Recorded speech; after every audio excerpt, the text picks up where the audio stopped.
I just recently finished a relatively short but really tough work of history.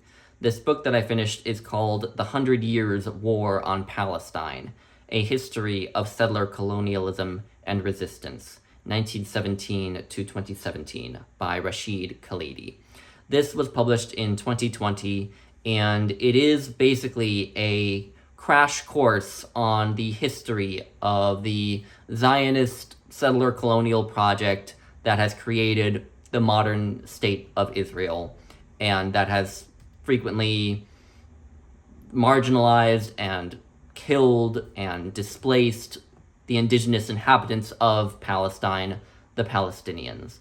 And Rashid Khalidi, who himself is of Palestinian origin, really centers the experiences of the Palestinians in this history of how they have been oppressed and often killed in large numbers, how they've been displaced, but also how they've resisted, both in violent and non-violent ways, and sometimes in more effective and less effective ways, I should say. So Rashid Khalidi starts this narrative at the natural starting point in 1917 with the Balfour Declaration, which was just kind of this short declaration, I think it's only a few sentences long, where the British government, at the time still the British Empire, just said that it was favorable to the idea of creating a Jewish state in Palestine. And the Balfour Declaration was released in 1917, and at the time, as Rashid Khalidi points out, as many others have pointed out, the percent of the population of the geographic region of Palestine that was Jewish was probably less than 5%. And here was the British Empire saying that they wanted to create a Jewish state in this area that was 95% made up of non-Jewish people, of Muslims and Christians, and where there had been an ethnic majority living there, the Palestinians, for centuries, right? So he starts at 1917 with the Balfour Declaration and divides the history into 6 sections. So the first section is from 1917 to 1939, starting with the Balfour Declaration and sort of discussing the influx of immigration of Jewish people, which at first was very slow, but really picked up after the rise of the Nazis in Germany. And so the percent of the population of Palestine that was Jewish slowly grew between 1917 and the end of World War II. And the efforts of the British Empire to facilitate the creation of a Jewish state and their lack of even caring about or giving voice to the Palestinians who had been there for centuries led to an uprising of the Palestinians in the late 1930s, which was basically crushed by the British and also by Jewish Zionist paramilitary groups. And so that's the first section. The second section is from 1947 to 1948, which is when the State of Israel was created. And this is where the Nakba, as Palestinians refer to it as, Nakba translates as catastrophe, where the region of Palestine was cut up in a way that, if you look at it on a map, looked like a jigsaw puzzle. It was cut up, and the State of Israel, the newly created State of Israel, basically wanted to take all of the Palestinians, as many of the Palestinians as it could, who were in the land that they were given as a part of this partition, and move them out. So you had hundreds of thousands of Palestinians just being forced out of their homes if they happened to live within the new State of Israel, and sometimes being killed. There were massacres that took place during this time as well. But this is the second, as Rashid Khalidi puts it, the second declaration of war on the Palestinians was the creation of the State of Israel, which somewhat ironically in Israel is referred to as the Israeli War of Independence, as though they were fighting for their independence from some oppressor or something like that. But so that's the second declaration of war. The third declaration of war is in 1967 with the Six-Day War, which is when Israel finally occupied the West Bank, and there was another round of ethnic cleansing, of displacement of Palestinians.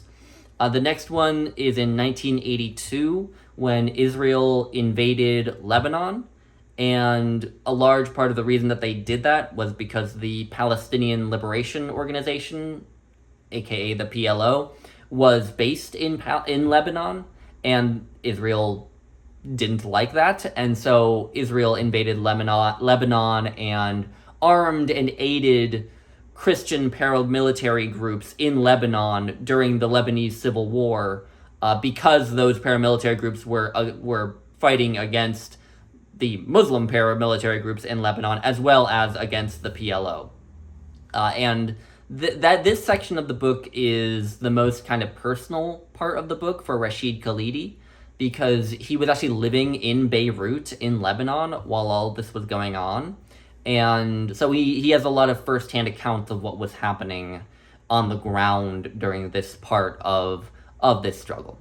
So that's the fourth declaration of war. The fifth one is from 1987 to 1995. This is the first Intifada, which was more kind of a series of mass protests, both peaceful and violent, that took place in all over within Israel, within the West Bank and Gaza, and so on and so forth. And this is also the period in the history of Palestinian resistance where the PLO, which had formerly mostly used violent resistance tactics, decided to start to turn to non-violent tactics, started to turn to diplomacy. So that's the fifth declaration of war. And the last declaration of war, which kind of does in a way feel like the one that's closest to home because it is kind of the direct precursor to what is happening right now, is from 2000 to 2014, which is basically the second Intifada, kind of an ongoing mass protest movement against Israel, right? Which is less organized and also is the area where the time in which Hamas became a much bigger player in Palestinian resistance, for better and for worse. And this is kind of, again, the era that precedes what we see going on right now with the continuing bombing and starving of Gaza, right? Of course, the current attack on Gaza is far from the first. There have been several other attacks on Gaza in the 21st century. This is only the most recent one.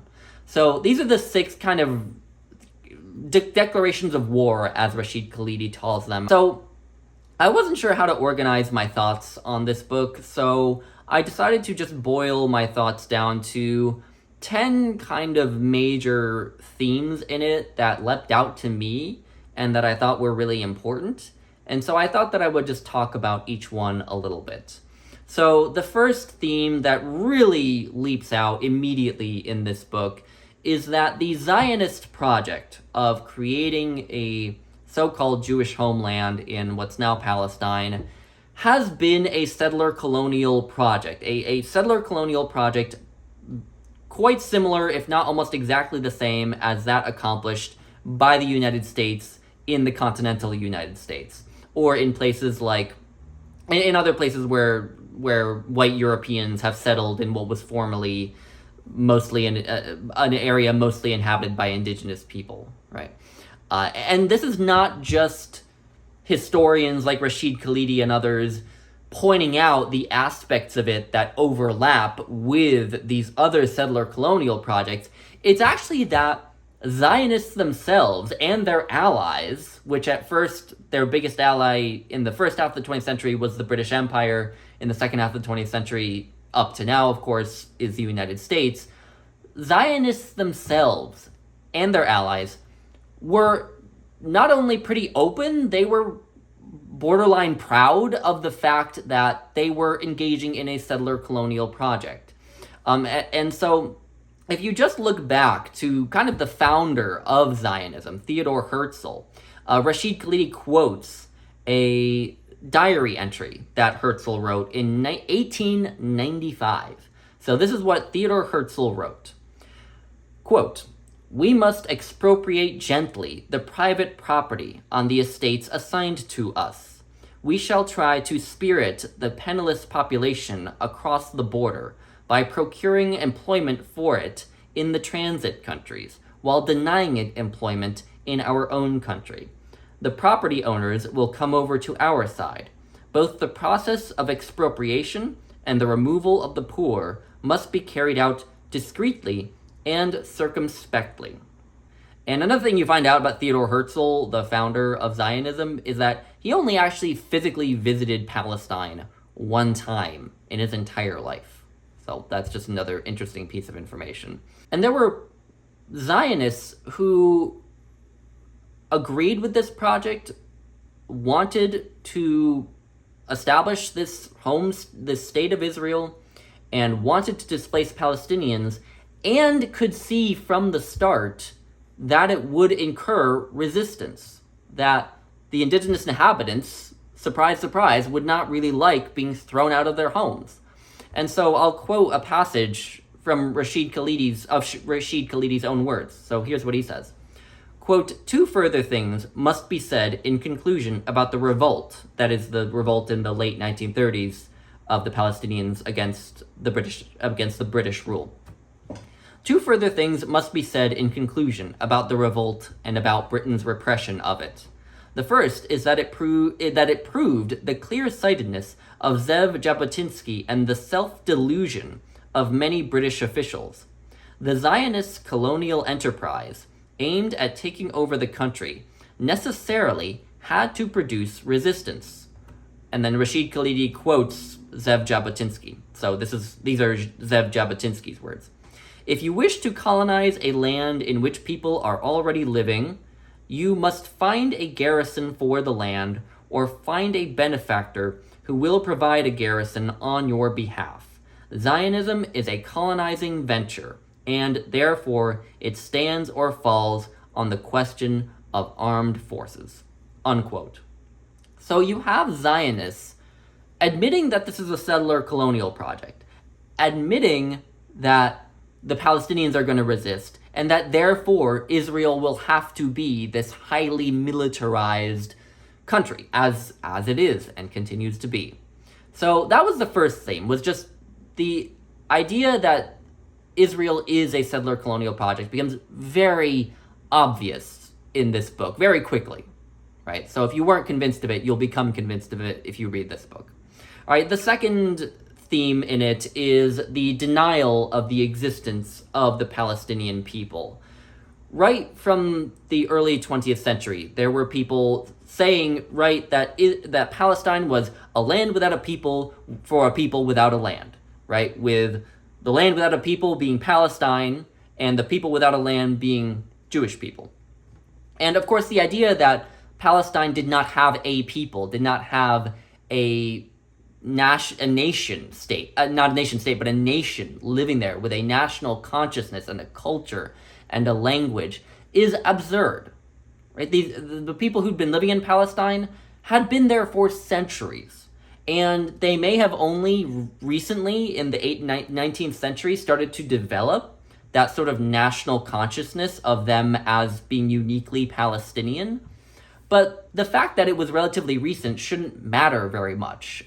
Most countries around the world started to develop consciousnesses of themselves as nations relatively recently. Even if you look at countries like Japan, other countries in Asia, countries in Africa, a lot of them didn't necessarily have a strong identity as a nation until fairly recently. And so Palestine is no different. And so that makes it no less valid.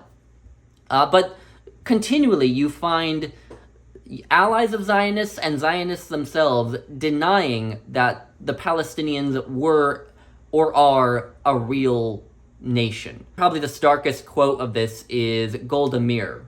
Golda Meir said in 1969, quote, "There were no such thing as Palestinians. They did not exist," and that they had never existed, as Rashid Khalidi points out.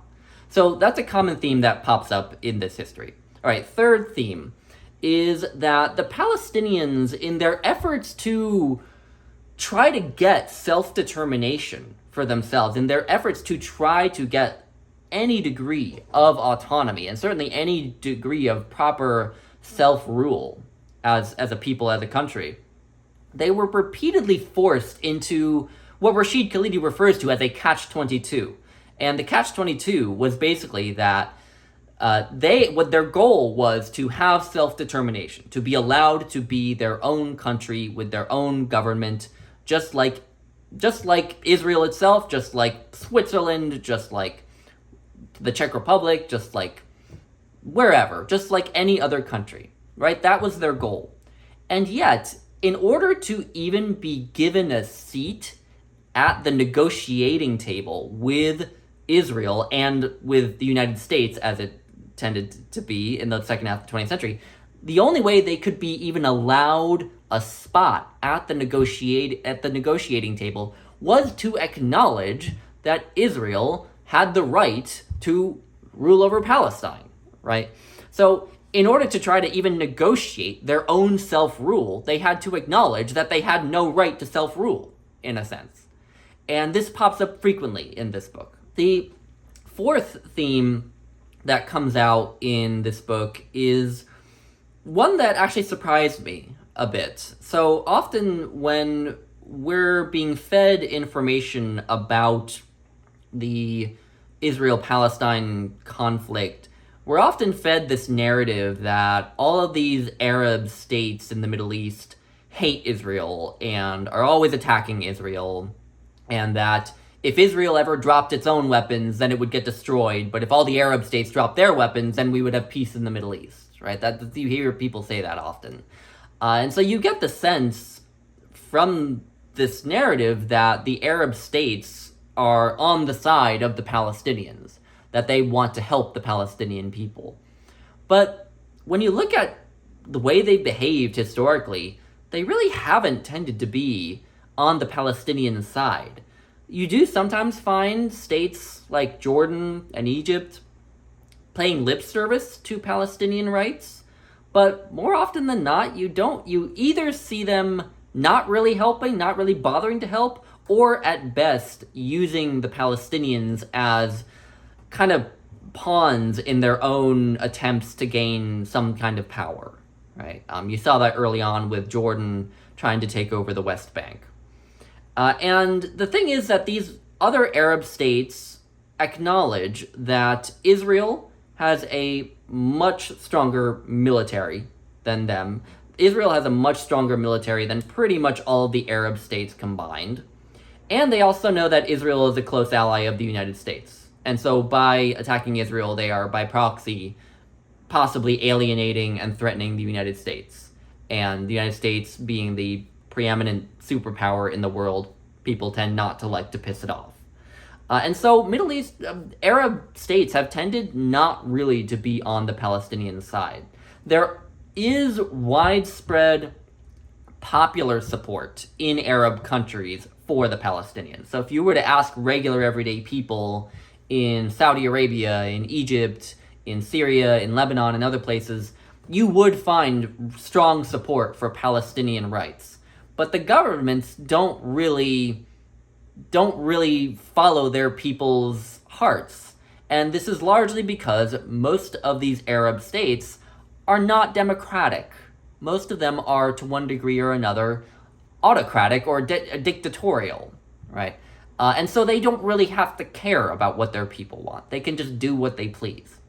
And so they often kind of ignore their people's wishes in that regard. So that was an interesting theme that came out. The next one is one that I've already kind of alluded to, which is that Israel, in terms of military might, Israel has never been the underdog.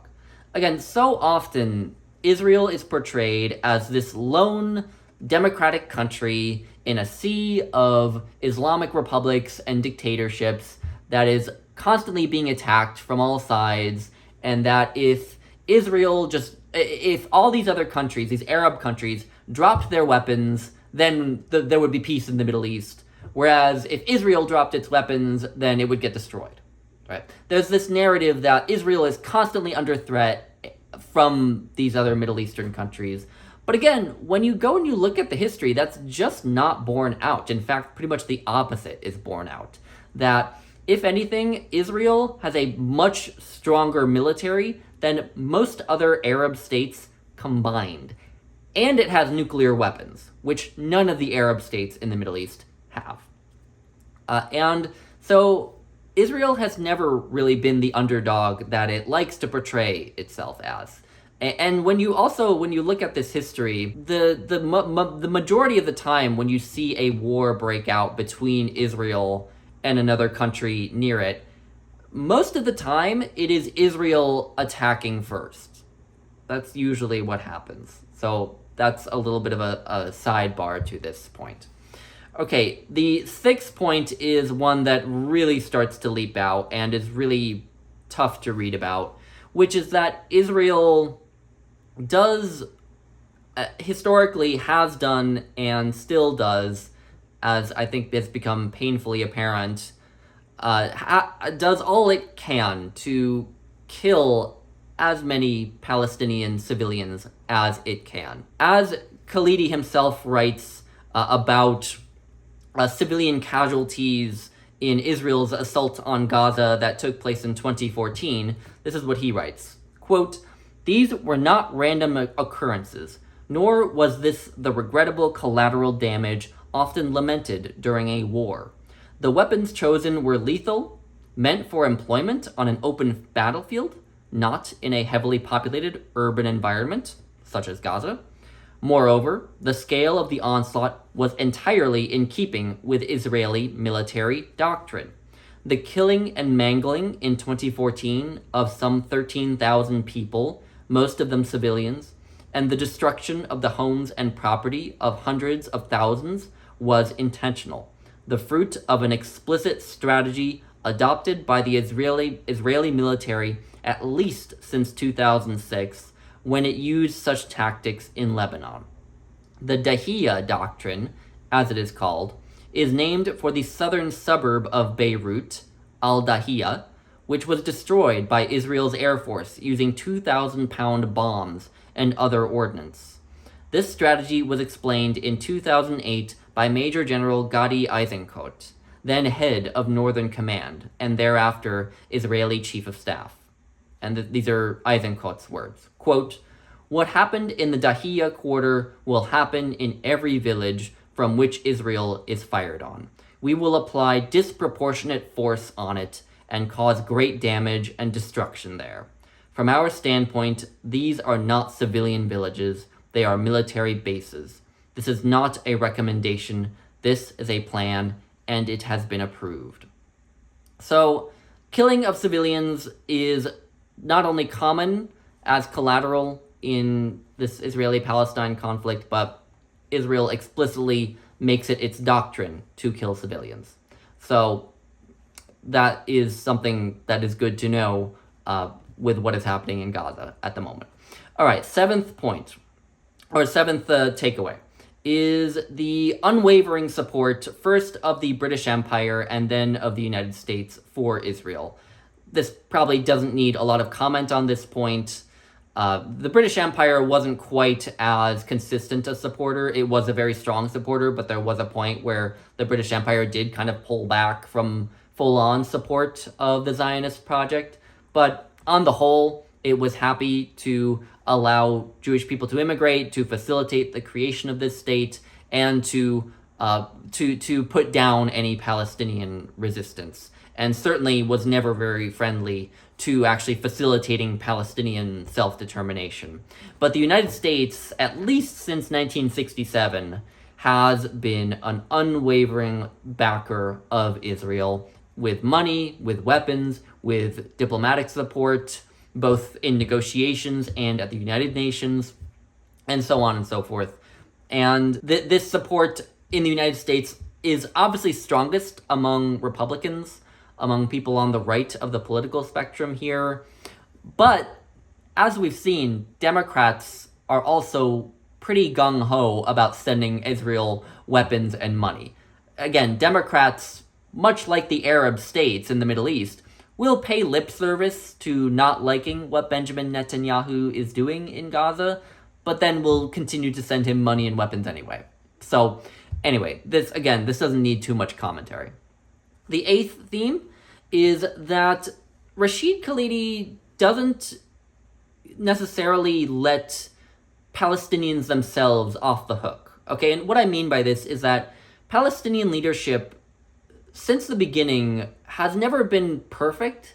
Rashid Khalidi, in particular, very early in the book, in those early days of Palestinian resistance, points out just how kind of disorganized a lot of Palestinian leadership was. And often the leaders of Palestinian resistance were in leadership positions not because of their qualifications or their intelligence or anything that actually had to do with success at resisting Israel, but because they just happened to hold high status in a quite patriarchal and conservative society. And another figure who in particular doesn't necessarily come out of this book looking great, in particular, is Yasser Arafat. He was often not very self-critical, often accepted too little, often a little bit too in love with his status rather than with succeeding with the project of getting self-rule for Palestine. And he also points to things like Hamas. Right, Hamas has become a really important force in Palestinian resistance, but Rashid Khalidi points out that Hamas is an Islamic fundamentalist group, that its platform is anti-Semitic, and has many other issues with it if you look at it from a sort of progressive social lens, right?